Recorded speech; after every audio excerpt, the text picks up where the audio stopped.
એક ગર્ભવતી માતા પોતાના બાળક માટે જેટલું કરે તેટલું ઓછું છે. શું કામ? કારણ કે માની કુખ તે બાળકની માટે પાઠશાળા છે. માં જે કરશે તે અનેક ગણું વધીને બાળકની અંદર ઉતરવાનું છે.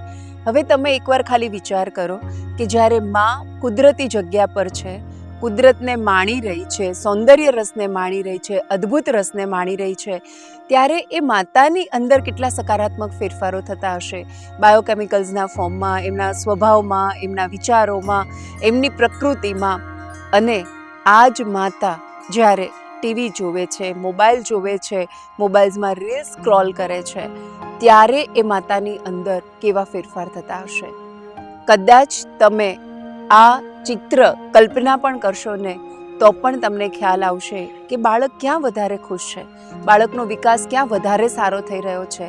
ચોક્કસ જ જ્યારે માં મંદિરમાં હોય, માં પ્રકૃતિના ખોળે હોય અને માં ધ્યાન કરતી હોય અને મંત્રોચ્ચાર કરતી હોય.